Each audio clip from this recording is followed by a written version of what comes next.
at the fairground shelter and 35 as we speak right now at attack poverty shelter. But these numbers are always changing. Some people go home, more people coming, and all that. And also we have a numerous cooling centers. We opened it up, and so we know that it's 95-degree weather out there and it is hot, and many people in our community don't have power. Cooling centers, Fairground, Attack Poverty in Rosenberg, Creekside Fellowship in Needville, River Point Church in Richmond, Fresno Fire Station, ESD 7, Fort Bend County libraries. Many libraries are open as cooling centers. And so now we are fortunate to have coach buses. How many? 4 of them? 4 coach buses. We have as cooling, mobile cooling centers, and also we are using these buses for transportation purposes also, which is stationed Katy, Kendallton, Missouri City, and Stafford. The information is available via our social media pages. County facilities, and we are still struggling to restore power and data for the county facilities. The last update we have is more than 16 of critical buildings are still without power or data. And so that is actually creating a lot of problem in opening the county back to normal business and going back to normal business hours, and so all that, so on and so forth. So we are on a regular basis assessing, and we have inspectors out there looking at every buildings and conditions, and we are getting reports, and hopefully we will see a better number tomorrow. As of now, we are still look like county is still not ready to open back to business. That's what it looked like. And so EOC is, activation is maintained at level 2, and you all know that we actually are under declared disaster. The county is in alignment with the state, and so we have commuter services are in full swing, and whatever we have available, it is out there to help people. And especially we will talk about, I will ask Greg to talk about the EMS services, demand medical appointments, on things of that nature. We are providing transportation, disaster relief services for sheltered individuals and pets and all that stuff. We are making sure they will get services to go to the shelters, and if they wanted to go back home or other places, we are providing that. Talking about water, and we heard some conversation about some areas water have low pressure, and also water issues. What I've been told, obviously Craig, you can expand on that, but I've been told all this water plants and all that operating, many of them are operating on power generators, so it is actually not reliable as a regular power supply. So that's why we are seeing that, and we don't have any at the moment, as far as I know, there is no major water issues throughout the county. And then we are also bringing and accumulating pallets of water so that we could distribute to our residents who are in need. I believe we have received 17 pallets of water for shelters and cooling centers, and we are expecting another 27 pallets soon, and that maybe we will open it up tomorrow, make it available using pad sites. And so we have any kind of non-emergency, and I know that many people don't have power and you're frustrated about it, and maybe you see your neighbor got power, you don't have it. I know that it is so frustrating. Please understand, Centerpoint is working so diligently, making sure the fastest they can turn on your power for you, but they are working, and we have more than the numbers I got is more than 750 of their members are working throughout Fort Bend County, and hundreds of trucks in Fort Bend County they are working. But as you heard, from 300 plus thousand to now we are at 135,000. I still know that it is a large number of people without power. But non-emergency calls you can call at 281-341-4665.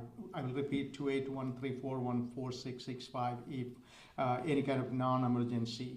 And as I mentioned, we haven't made a decision yet, but county services, we will announce it later today.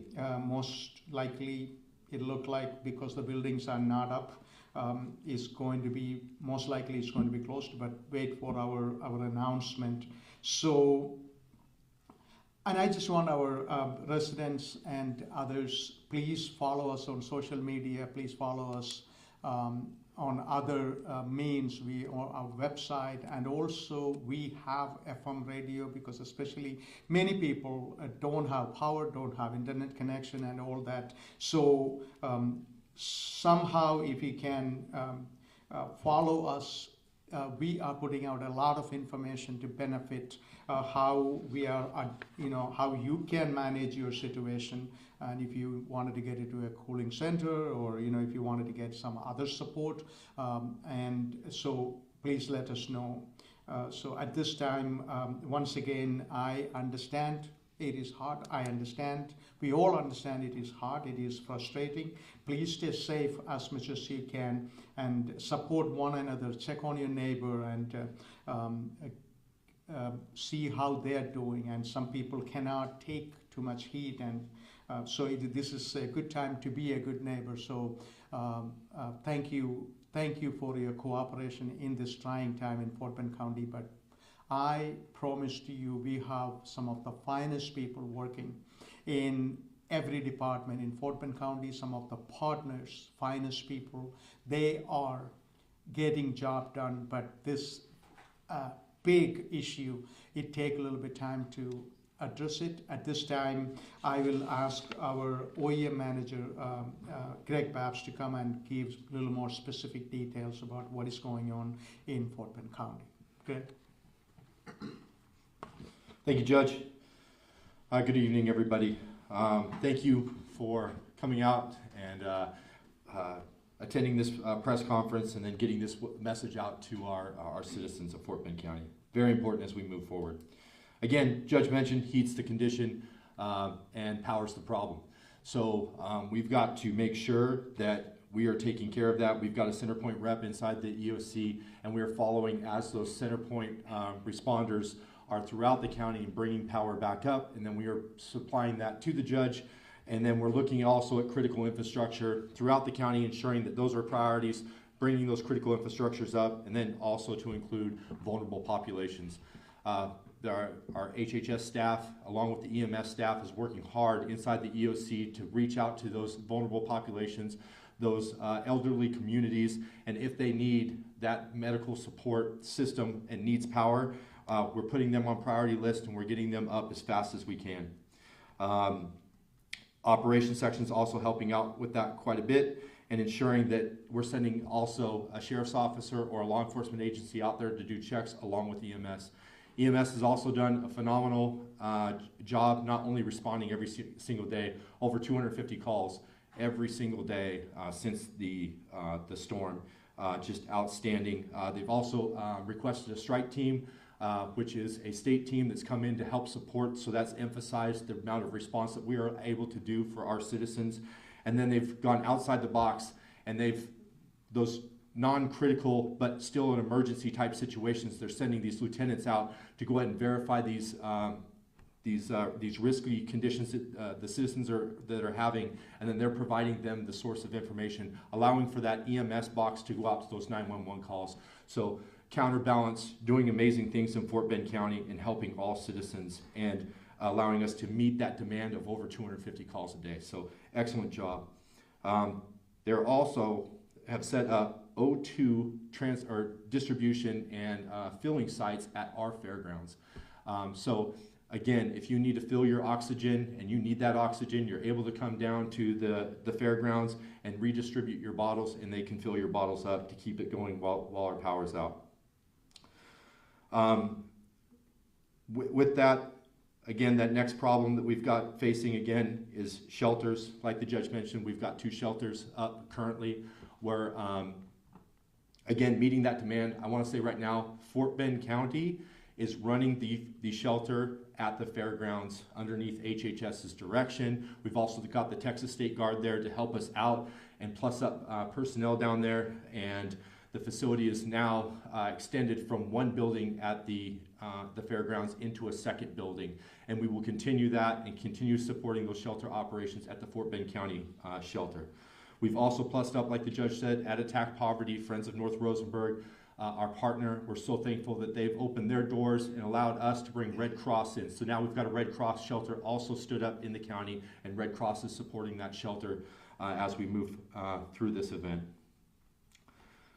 Cooling centers, Judge mentioned a plethora of cooling centers. We will keep those going while this heat's out there. Please, if you're having those issues where you need to cool off, use the cooling centers. We haven't met capacity at any of the cooling centers currently, which is a good thing. Again, if we start to see quite an influx of people during those cooling center times, we do have the capability to expand. We have more facilities available throughout the county. And again, want to thank those state partners that allowed those buses, those coach buses to come in, and we can transport them around the county as needs happen. And power comes up, we can move those from one location to another that doesn't have power. So we want to thank the state for doing that. And a large amount of the county still, like the judge said, is on generator power when it comes to these water distribution plants or sewage distribution plants. That is key. What I want everybody to do in these next times is, again, know what your utility district is. Again, if one of these systems fail or a generator fails and they lose pressure out there, you're going to get a boil water notice. And you need to know what your MUD is or what your utility district is, because those will come out in a boil water notice for that MUD or for that utility district. So please know what your utility district is, be aware of those boil water notices, and follow us. We'll be posting any boil water notices that come out. Also follow your cities or your jurisdictions. They'll be putting that stuff out too. And TCEQ pushes everything out also for boil water notices. So please follow those sites, be aware, and be ready if those boil water notices go out. Last thing, or last couple things, we're moving into, I know it doesn't feel like it, but we're going into an intermediate recovery stage right now. We've still got some response going on, again, with vulnerable populations and the power issues and trying to get power up, but we're moving into that next phase, and what we do is we need your help. And how do you help us is fill out these surveys. We've posted out links to our surveys, an ISTAT survey. That ISTAT survey is a quick survey of your property that you had damage on. How does that help us and help you? As we collect that data, the state collects that data. Recovery teams are coming, and those recovery teams are then deployed from the Emergency Operations Center and from FEMA or the state. And then what we're going to do is we see where those collections are of all these surveys, and this is where we're going to send people out first. Once we get these assessments, right, and as this might possibly go into a federal declaration, Lieutenant Governor, Acting Governor right now, submitted a federal declaration to FEMA, and we're waiting for that response back. And as soon as we get that response back that we're in a federal declaration, we'll post that out and let everybody know. And then that will be key, because FEMA is going to come in and then help that recovery state. Judge mentioned we are under a disaster declaration. The state's under a disaster declaration. So please fill out those ISTATs, those surveys for us, so we can move forward. And again, we're in that time where if you need assistance and it's not emergency assistance, please don't hold up the lines on 911. Don't call 911 unless it's an emergency. If it's not an emergency and you got a question, please use our non-emergency line, 281-342-6185. And follow us on social media. We're posting I think our public information officer is posting something about every 3 hours of notice of some sort of advisory. Also Health and Human Services, Fire Marshal's Office, EMS, all are posting stuff for you to be better prepared and to get a better understanding of what the situation is, and then how do you respond. I want to thank everybody. Please be patient with us. As we move into this debris collection, please follow us. Please follow the debris management plan. These debris management plans, as they're running through, I want to emphasize this. They'll pick up And if you didn't get your stuff out there in time because you were inundated with stuff going on, know that they're going to come back. They're going to collect everything. So don't just think a sweep went through. You're not going to get stuff picked up. You will get stuff picked up, and then the real case is follow that debris management process that we put on our webpage, www.fbcoem.org. Please follow us. Follow that guidance on there because it's critical. Because they will not pick stuff up. Do not leave your trash in the middle of debris. They can't pick it up. Okay, so please follow that guidance. Thank you. Yeah. At this time, I'm joined by numerous critical departments, and I will ask if anybody wanted to give any kind of update. Due to lack of time, I'm not going to call each and every one of them, but if you have any information you wanted to share with the people, you're welcome to do it. Anything at all? Doctor? Good. I just wanted to say thank you for all of you for doing a tremendous work during this hard time, and everybody is struggling. We are aware of it, and so you have some good people taking care of a lot of issues in Fort Bend County. At this time, we will conclude this presentation. If you have any question, we will answer that. What are the statuses of your hospitals right now? Hospitals, yes. The hospitals in our county are, I'm not sure about St. Luke's, but all the other hospitals in Fort Bend County are back on the grid. They're functioning well. They're heavily inundated with a large number of people coming to the hospital for care, as happens with every natural disaster. But they're all functioning at a pretty good level here in Fort Bend County, and we've been in communication with them and helping offload the ERs from dialysis patients that just need to go to their dialysis center, or a dialysis center if theirs is without power, or folks who come to the ER looking for oxygen. That's why we push so hard to set up those processes we have, is because the ER does not have the capacity to do dialysis on everybody that needs it. And so we have processes in place, and the lieutenants you heard talked about are going out, and we're specifically taking people who need oxygen or need dialysis and getting the service to them, or them to the service that they need, and not going to the ER, so that when we do have that critical life-threatening emergency, the hospital has the capacity to take it in. Are you all utilizing that emergency shelter at NRG? So we've been meeting with our hospitals in Fort Bend County twice a day. That conference call is currently ongoing now. It opened up earlier today. We're not aware how many of our hospitals sent patients there, but we know there was a number of patients they were looking at doing that with, as well as Fort Bend County EMS has been looking. If we find patients that shouldn't be at home without electricity and air conditioning, but don't really have a medical problem to go to the ER, we've also been working to get those patients into the shelter. We haven't had that happen yet, but that shelter is a great benefit that the state opened up there in energy. Any other questions? Assuming no other question, thank you for coming, and I appreciate each and every one of you, the job you're doing, because we are doing a lot of things. You're going and telling our story, and the people are paying attention. Thank you once again. This concludes the presentation. Thank you.